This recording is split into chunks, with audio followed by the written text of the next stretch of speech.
All right, welcome back to another episode of the Mark Moss Show, where we talk about the decentralized revolution, talking about the way the world is changing as the pendulum swings back from a centralized world to a decentralized world. Of course, we're talking about Bitcoin, which is leading this, and we look at it through the lens of politics, finance, and technology. And I like to bring to you each week, some education to help change the way you see this, to help you navigate it better, the latest breaking news. And I like to bring to you some interesting and educated people to help get some different perspectives so you don't have to listen to me all the time. And that's what we got right now for you today. I got a special guest. I have Adam O. You can find him on Twitter at Denver Bitcoin. He works with a company called Upstream Data Inc., which is a pretty cool company because they are doing something that capitalism does. They're taking trash and turning it into treasure. That's what capitalism does. It doesn't waste things. It's always looking for more efficient ways to do things and taking unused assets and creating value out of them. Anyway, Adam, thanks for joining me today. Hey, thanks for having me, Mark. It's great to be on, man. I've listened to a lot of your shows, so this is fun to talk. And I don't think we've actually, you and I have ever, spoken at any length, so good to get connected. Yeah, we haven't. I know we've traded many text messages, Twitter messages back and forth together. And I remember even asking you where you lived before. Always looking forward to a chance where we get together and chat. But anyway, here we are.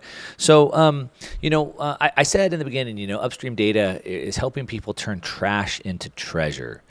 And what I mean by that is that there's a lot of waste going on, and you figure out a way to kind of take this wasted energy, this flare gas, and turn it into something of value. And I think that's pretty important. A lot of times, we're seeing, I was talking about on an earlier segment about how they say that things are a waste. So a lot of people talk about Bitcoin and say it's a waste of energy. And I could say that meditating is a waste of your time. However, I choose to use my own assets or my own private property. It can't be a waste. That's how I want to do it. What a waste might be, though, is if I made a bunch of food and then I had to throw it away. I didn't use that food. That might be a waste. And so that's kind of what I see with this flare gas, right? So Bitcoin has to use energy that's already being wasted. It's not actually wasting it. It's actually only using energy that's being wasted. Is that about right, you think? I'd say at the end of the day, Bitcoin miners, those who are participating in producing new Bitcoin, at least for the next 110, 115 years, they're most incentivized to use the most economic energy, right? So they're constantly going to be seeking out the most economic power on the margin. What I mean by on the margin is per kilowatt hour, right, to generate. And what we find when you consider that reality, when you consider the reality that we now live in a world where anyone who can go and tap into stranded energy, wasted power, stranded power, there's a massive opportunity to benefit economically. There's a financial opportunity there because we have this autonomous energy consumption market known as the Bitcoin network, right? It's a downstream market. You were saying earlier in your show, you were talking about one of the beautiful aspects of Bitcoin is that it's permissionless, right? You can use it without asking permission and nobody can stop that transaction, right? It's an immutable transaction. Mm-hmm. Well, it's fun to talk about transferring money and having it be immutable. What about selling energy? Because mining is an immutable operation, right? A 15-year-old kid can wake up today. He doesn't have to ask anyone's permission. He doesn't have to make any phone calls. And he can go sell $1 billion of energy without talking to anybody. So long as he has the infrastructure and the access to the kilowatt hours to do it. Right? When you say you can sell $1 billion worth of energy, what do you mean by that? What I mean is if the Bitcoin network itself, the process of mining Bitcoin is merely just an autonomous electricity market, right? Effectively what you're doing is you're selling electricity and what you're getting in return is Bitcoin. Now, to be more specific, you're selling computational hash, computational work, right? The changing of ones and zeros.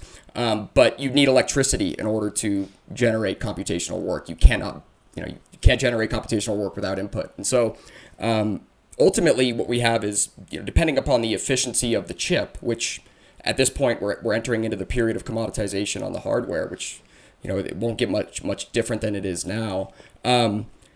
What we see is there's a standard electricity calculation where any miner today will talk kilowatt hour prices with you, where they say, yeah, my cost is 5 cents per kilowatt hour. If you're mining with an Antminer S19 Pro right now, each machine's making 17 cents per kilowatt hour, right? So you've got a nice 12-cent margin there. If you were mining last year, like a lot of us were, it got above 35, 40 cents per kilowatt hour. And so ultimately, this is a downstream energy consumption market. And in oil and gas, what we do at Upstream Data and what we've done since 2017 is we help oil and gas producers get their hydrocarbons downstream economically on the margin. And Bitcoin is an amazing tool to do that because anywhere you have electricity, you have the potential to sell that electricity to market anywhere you're generating it. And in the oil field, people generate, oil and gas producers have been generating power on site, forever, right? They generate power on site to run their own equipment, to run their pumps. Right. And so that's not foreign to them. Now all they need to do is plug in some computers, take some capital risk, understand that capital risk.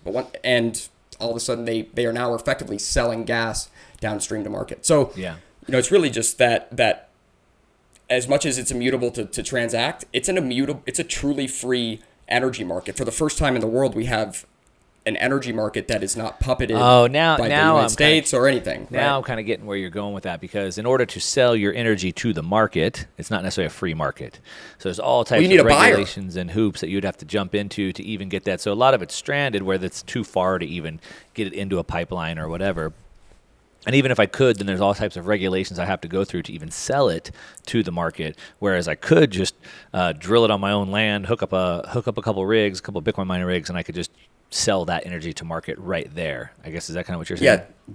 Think about it as exporting. You're exporting your energy to the Bitcoin network, and you don't need a license. I mean, as far as right now, right, the government doesn't require it, but even if they required it, you wouldn't need it to actually do this, right? Like you would be successful in your attempt of selling your energy. But it's a means by which to export, because the biggest thing is a buyer, Mark. I mean, think about it. You can't sell energy today without somebody buying it unless you're mining Bitcoin, right? It was pre-programmed 13 years ago to buy your electricity today. And that's an amazing thing, right? That's something those in the energy industry couldn't have even have dreamed of. If somebody would have hypothetically discussed something like this, they would have been laughed out of the room. And so the reality is kind of stranger than fiction. And where, I mean, it's an interesting way to look at it. You kind of flip it upside down. Where I see that as having a massive impact is going to, third world countries where they need more energy. I just recently did an interview with Alex Epstein, talking about the fossil future, and talking about how the world needs more energy, right? And specifically in these third world countries. But a lot of times they can't go build the energy there because there's not enough people there willing to pay for it. So they have no one to buy it to the point that you're making. And so now they can set it up and they have built-in buyers, and they can help offset that and help scale that. Well, it's the chicken and the egg problem, right? Where some of these communities, I mean, Nigeria is a great example where Nigeria is so rich in energy. It has, I mean, the country effectively runs on diesel, where they have diesel generators everywhere. They're just businesses run with a diesel generator in the back. But they have very poor grid infrastructure. But you're right. I mean, if I go in, even if I'm like humanitarian and I go spend $50 million to build power generation in a third world country, a place without infrastructure, even if I'm successful in building it and everything's great, I don't have a buyer, right? And so the investment is moot. And what you end up having is these charitable organizations like the Gates Foundation or something will come on and they'll go and they'll do a project like this where, maybe they'll do solar and they'll start trying to provide electricity at a loss. But the problem is now you're subject to that entity, right? Like that entity, if they go away, nobody else is going to come replace that entity. It's truly charitable. With Bitcoin mining, there's a market there. So you can set up infrastructure, you can mine as you scale, and as you build out infrastructure for there to become a demand market, right? So it solves that really, kind of infinitely long problem. It's such a big topic, and you and I, we spent a lot of time thinking about this, but most people have just never really thought through this and what the implications of that means, and they grab onto a headline, and they don't even put any time into it to think about it. But when you start unpacking it, it's not a drag on the world or on society. It's actually probably the biggest gift that it's been given. Bitcoin is unique because it's permissionless. It requires no permission to join the network or take advantage of it. And so he had brought up an interesting point where now it enables an energy producer, someone who had oil or natural gas, to sell that without needing permission, no permits or anything like that. But also you have a built-in buyer. You don't have to go find a buyer. And the reason why that's important, if we kind of chase that down, is that we were making the case that the world needs more energy. Alex Epstein was talking about in his book that you have these third world countries who have all this unnecessary death because a mother can't even go to the hospital and have a sonogram because they don't have electricity to power the machine, or a baby's born maybe prematurely and there's no incubator to put that baby into because there's no electricity. And so while many people are talking against energy today, saying that if we don't find a way to curb electricity, that the world's going to go into this apocalyptic future. And for a lot of people, for actually about 3 billion people in the world today, we're already living in that apocalyptic future. And we could solve that, but the problem is, how do you pay, as you made the case, Denver, Adam, even if you're philanthropic like Bill Gates, how do you go in and put that energy there if there's no one there to buy it? And so Bitcoin could allow you to have an instant buyer to offset that, and then people could start tapping into it. And then eventually, as enough people use that energy, you could then remove the Bitcoin piece that was kind of help subsidizing it, and then they could have this energy, and then you could have a whole community there using it, and then Bitcoin could move on to the next place. Is that kind of how you're seeing it?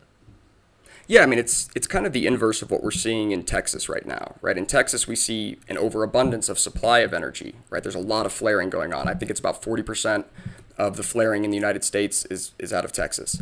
Keep in mind, that's a billion cubic feet a day, okay? Over a billion cubic feet a day of methane gas. And that's just in the oil field. And so in Texas, and for those that don't know, you're talking about when you're getting oil out of the ground, natural gas also comes out of the ground. And because of where it's located, or for whatever reason, they're unable to capture that natural gas and get it to market. So instead, they just either vent it, let it go into the air, or they burn it and they burn it into the air. Right?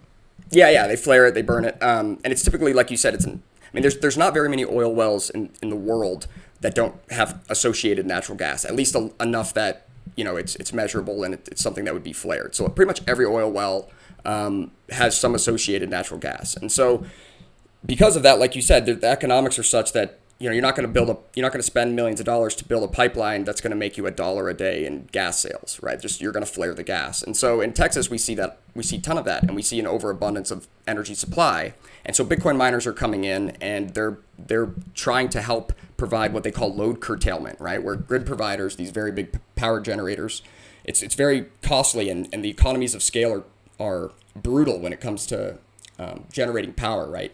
Some of these turbine engines, for example, natural gas turbine engines, they take like a day and a half to turn off, like to stop. Maybe you flip the switch and turn the engine off, it's still spinning for 34 hours. And so, these are serious pieces of equipment, and the problem is you can't be very responsive because it's not like you're just going to shut down a turbine when all of a sudden everybody turns off their heater, everybody turns off their air conditioning. And so what they're doing in Texas is miners are coming in, and anytime that the grid isn't demanding power that's being generated, they're pushing that electricity over to Bitcoin miners, and then anytime those on the grid start demanding, they shut off Bitcoin miners and they throw the electricity back. Kind of the inverse would be what you just said in a third world country, where you'd come and initially you'd only generate enough electricity to power exactly as many miners as you have as you build out infrastructure. And again, this would be a decade-long process where then maybe slowly you go find somebody who wants to manufacture, something like aluminum or some energy intensive process, maybe even another data center of some sort. You find a customer for that electricity, which before you didn't have. And then from that customer, you could say, hey, look, I can either increase my energy production, or I could take half of my miners and turn them off, and I'll push the other power to you. And then now you prove this concept, and then you go raise money and you build out more infrastructure. And the next thing you know, 15 years later, people are lifted out of poverty.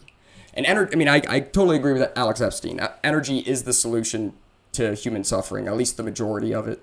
Energy consumption directly correlates and corresponds to quality of life, length of life, birth rates. And what we're seeing today is that like you said, Mark, there's unnecessary death. And a lot of that death is truly tragic, right? It's upper acute respiratory illnesses that are caused because people are burning dirty wood to cook their food in a poorly ventilated environment, and they get a sickness and they die. Whereas if they had a gas stove, or heck, even if they had a bag of coal, like, they would be fine, right? We would save dozens of millions of people. Energy is the solution to a lot of human suffering.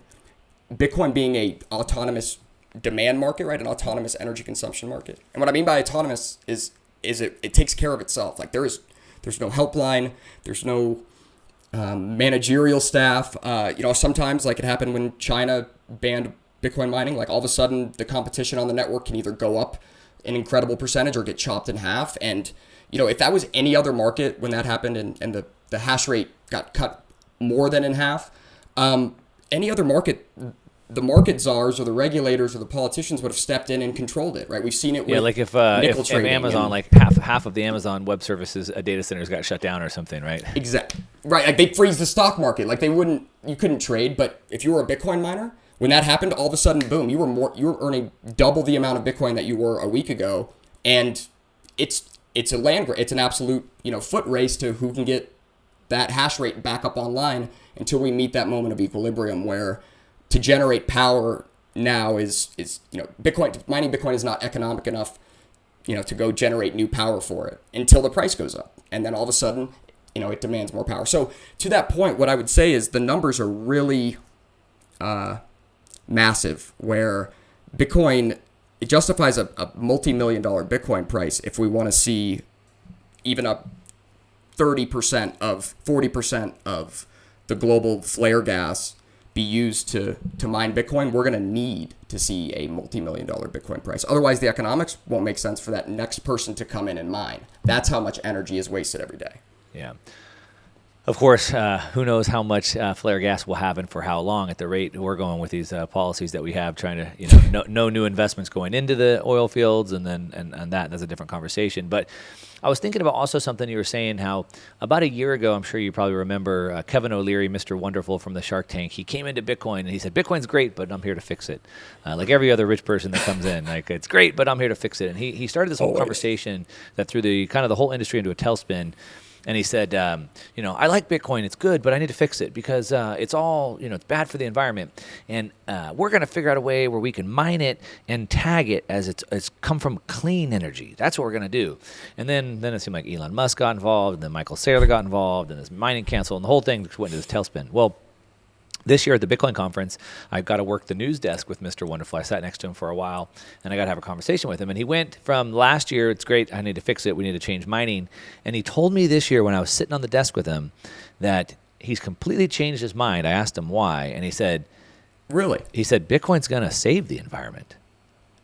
What? It's going to save the environment. Wow, because that's it's a beautiful pioneering all these other forms of energy, small nuclear thorium reactors, like other types of energy. And we're talking about Bitcoin, we're talking about energy. And before we went to the break, I was specifically talking about how I sat on the news desk with Mr. Wonderful Kevin O'Leary. And he went from a year ago saying, Bitcoin, I need to fix it because I can't have any Bitcoin if it's been mined on this dirty energy, to now saying that Bitcoin is actually going to save the environment. I mean, a crazy 180. And I asked him, and he said, well, because it's going to it's helping to establish renewables. It's helping to pioneer new forms of energy that we might not have before. So maybe small nuclear reactors, things like that. And it's finding much more efficient ways to produce energy. I thought that was a pretty amazing about face. Are you shocked to hear that? I'm way shocked to hear that. I was ready to jump in. It took everything to not interrupt you. That's great news, right? Like that's part of the evolution, and that's what I want for the world. And I think it's one of the reasons that Alex Epstein, I'm a big fan of his. I think he's really been out there taking it in the teeth and fighting the good fight on this energy topic, and certainly when it comes to fossil fuels, hydrocarbons. But that's great to hear, because what that means is Bitcoin was the rabbit hole that taught me. Kevin Leary, everything about any introduction he ever gets is about his experience, his wisdom, his investment. I mean, he's seen 1,000, 1,000,000 pitches for businesses and ideas. And yet, obviously, he still didn't really understand how energy and electricity worked until Bitcoin forced him to. And, at Upstream Data, that's kind of the cascade that we've seen too. I was a customer of Upstream Data. My dad and I invested a small amount of money. And I mean, for the amount of money we invested, it was a joke, less than six figures. And we've mitigated over 20 million cubic feet of CH4 emissions, right? Methane emissions, which are 75 to 85 times more impactful, heavier as a gas than carbon dioxide. And it's methane, right? It stinks. It's much more of a waste, in my opinion. So what happens with that methane, dioxide, right? So instead of it being vented or flared into the ecosystem, you're now putting in it, the natural gas now goes into a turbine or some sort of a generator, which then turns it into electricity for the power of the miners. But what happens to the methane? It just doesn't ever get released, or does it go to the generator or the turbine and then get released? No. So the methane is the energy dense molecule. The CH4 is the energy dense molecule that you're you're using to run the turbine. So yeah, instead of going to the flare, where the reason they flare it is because when you combust CH4, the resulting product is CO2 and H2O. It's carbon dioxide and water. It's the same thing that's probably sitting on my microphone right now, right? And so that what I would call that is pretty darn clean exhaust, right? Cleaner than gasoline engine. And so you run into an internal combustion engine, what you find is, if you're burning it through an engine, there's a 99.999% efficiency of burn. Whereas if you're flaring it, depends on the environment, right? North Dakota can get up to 50, 60 mile an hour winds. You might only find that flare is 75% effective. And so a lot of that methane is just spewing into the environment, getting released into the air. Now in Canada, they still allow venting.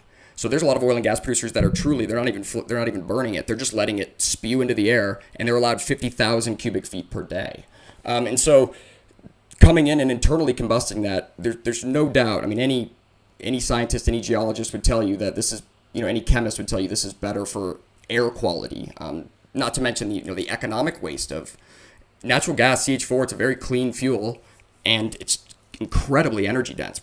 These small little 50,000 cubic feet of gas can power a 150, 200 kilowatt engine continuously, which is a lot of miners, right? And so I think his coming around is everything, right? I mean, every time we deploy another Bitcoin mine, another person is getting educated on, maybe they're going, maybe it's an oil and gas producer who's stout on energy and well-grounded, but he's going to go down a financial economic rabbit hole because now he has to go challenge whether or not this Bitcoin thing is Mario coin, magic internet money, or something real. And so, the more we can deploy, the better.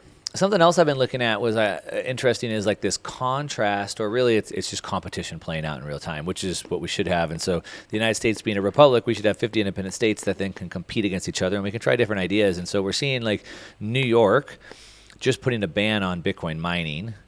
And then we're seeing like Texas opening up to Bitcoin mining, even in Fort Worth mining Bitcoin in City Hall.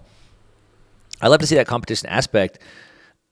I look at it from a Bitcoin perspective, but also, I mean, it's just an attack on energy, but it's also an attack just on freedom, right? I mean, as Americans, like, we should be free. It's the land of the free, right? And so, like, what is New York City doing by banning Bitcoin mining? They're really telling you what you can and can't do with your own computer, and they're telling you what you can and can't do with your energy that you buy, right? If you want to dig into it. It's gonna be an absolute migration, right? I mean, folks like myself. I mean, Colorado's one where I'm concerned because they were one of the first states to ban some of these really high-end gaming computers. Literally, if you were in Colorado, you couldn't even order these computers, which they weren't even ASICs. I mean, ASICs make these things look like a battery, like nothing.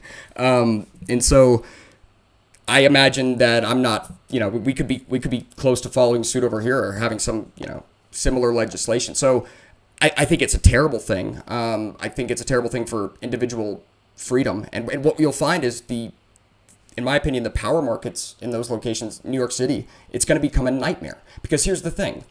While Bitcoin mining, like Kevin O'Leary said, right, it incentivizes us to go out and try to come up with a new way to generate electricity. Because if it's cheap, right, if it's something like a hydroelectric facility where, the gravity just pulls the water, right? Or solar where, there's energy coming, there's input energy that doesn't take any human capital or human requirement. Absolutely, it's going to be investigated because now there's an immediate economic benefit. But we forget about all the pre-existing infrastructure, right? Every single energy producer upstream is going to be a more efficient energy producer. They're going to be better at getting their energy downstream for profit on the margin. This lifts up all boats, right? This tide lifts all boats with its use case, right? Ultimately, Bitcoin benefits oil and gas just as much as it benefits a wind turbine. Now, that being said, a wind turbine is a lot less efficient, right? The wind's blowing when no one's demanding, and so there's these peaks and troughs. Bitcoin is great for that, but it also makes an oil and gas producer be able to go drill wells where it maybe didn't make sense to drill wells because there's not that much oil and there's nowhere to sell the gas. But now we have somewhere to sell the gas, and the oil is kind of the byproduct, right? Where the gas is the main commodity, even though it seems to be for most of history, it was the association, it was the waste product. And now, hey, I don't care if there's only a couple of barrels of oil in there. I want 100 MCF a day of gas because then I can power this many miners, and we have passive income. And so I think countries like Canada's one where oil and gas producers, the more and more they get squeezed, the more and more they begin to get kicked by regulators and put down by at least a federal kind of bureaucracy. I think they'll be incentivized to export their hydrocarbons to Bitcoin. Countries, right? I mean, the U.S. is putting sanctions on Iran, sanctions on Venezuela, the very energy-rich nations. The United States can't stop them from mining Bitcoin, and now they know that. And so they can take their energy, turn it into Bitcoin, and then go trade with their allies in Bitcoin and settle global trade in Bitcoin. They never entered the U.S. dollar. They literally just completely circumvented sanctions. And so, all the way down from the individual to the nation state, this is going to disrupt energy probably more than finance. Yeah. Yeah. And I mean, talk about disrupting finance. I mean, New York is actively trying to get rid of their title as the finance capital of the world. Wall Street has, of course, been the finance capital of the world. But through the pandemic, both through being so strict on their regulations and lockdowns and through the crazy high taxes, people just decided they had enough and they've been leaving. And so New York has been losing everybody. Wall Street specifically has been losing to Florida, specifically like Jacksonville, Florida. And now we have a new financial system being built, and they're specifically writing themselves out of that as well. And so we'll see Darwinism and competition play out. I have some other questions I want to get into about some of the economics. Now, I'm curious, Adam, because, what we've been talking about where you have these, drilling for oil is coming out of the ground, natural gas comes out of the ground as a byproduct. For years, and even still now, no one's been capturing that natural gas because it wasn't worth enough. When I really first started learning about this, it was like $2, was it $2 a gallon or whatever? MCF, yeah. MCF, right? Now it's up to, what is it, 9 per MCF or whatever? Yeah, it's pretty historic, actually. Yeah, $8 an MCF is crazy. Yeah, so it's like crazy, which then, of course, changes the incentives around it, which is like, shoot, we shouldn't be flaring this anymore. We should probably do something with it. Now, but there's other issues involved, so it's stranded. It could be way out in the middle of nowhere where I don't have pipelines. There's no way to get it there. It could cost me millions and millions of dollars to get pipelines out there, whatever. But what I'm curious about is two things. So one, if we're at $8 or $9 MCF right now, which is, to your point, historic, but that's actually cheap globally, right? We're about, $30, $35 globally or something like that. I'm not exactly sure where we're at today. Well, I think Europe, because of the whole Russia, Ukraine, I mean, Russia's pretty much had a monopoly on Germany's gas. And so I think it's probably double, if not, maybe over $20 an MCF. The U.S. has been somewhat insulated from global pricing because we haven't really been exporting that much. But it looks like there's quite a few LNG facilities getting put together right now, which we could see within the year start becoming a major exporter, which then could put us into the global price of LNG or natural gas. So I guess what I'm curious about is if I could sell it right now for $8 or $9 MCF, maybe I might be able to sell it for $25, $35 within the year. If I decide that I don't want to sell it and I want to just start mining Bitcoin with it, do you know how much I'm earning per MCF that way? Of course, yeah, no. It depends on what ASICs you're deploying, right? Because the efficiency of the ASIC will determine how much computational work per unit of gas or per unit of electricity. And so right now, what I can tell you is using the latest and greatest models, you're about $13 to $15 an MCF right now. Last year, we saw over $35 an MCF. We had guys in the oil field back in 2017 that they were initially earning $10 an MCF. This was back using older generation ASICs S9s. But then December came around, and when Bitcoin ran up to 20,000, right, they were making like $88 an MCF.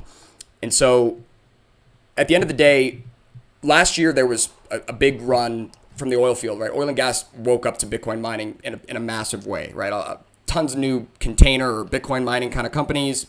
A lot of oil and gas producers are getting funding and things.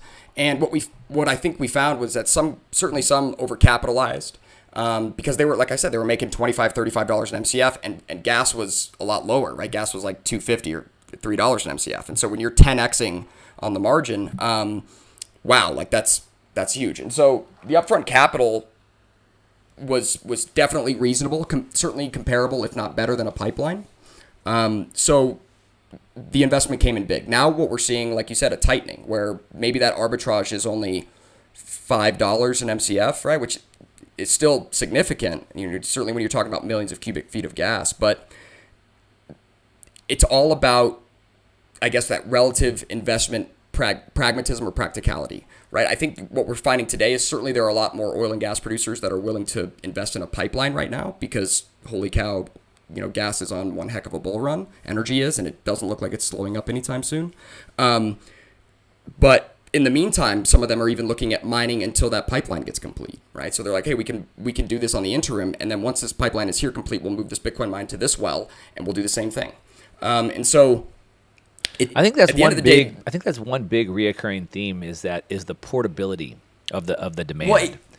Well, the portability and the scale, like the how fine you can get the scale, right? We build at 180 kilowatt increments for our data centers. Like, you can be pretty fine-tuned and have little pieces, but beyond that, they're not directly competing, right? The way I've always looked at it is, this decade is going to be spent, oil and gas producers are going to spend this decade trying to figure out the best way to incorporate mining Bitcoin into their upstream operations, right? There's going to be some places where it makes total sense. There's going to be some places where maybe it makes sense for a little while. Sometimes when, you're injecting a well. And so it's going to change the way oil and gas producers actually produce oil and gas. It's going to change the way they drill. Right, where now a lot of the times in these remote locations, they'll inject a well, they'll blast it full of pressure, and they'll try to blow off all the gas because they're really making a crude play.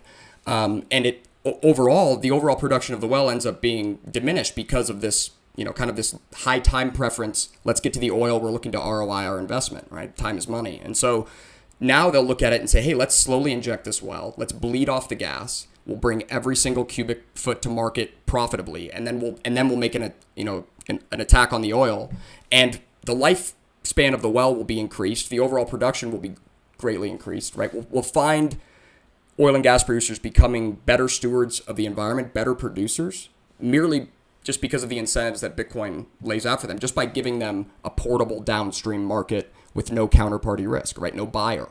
And so, as they begin to understand this, we're on the frontier, right? We're on the bleeding edge. I think we'll look back in 10 years and say, like, oh yeah, that was crazy. The first, half of the 2020s, when everybody was still trying to figure out what Bitcoin was and the economics and the numbers of it.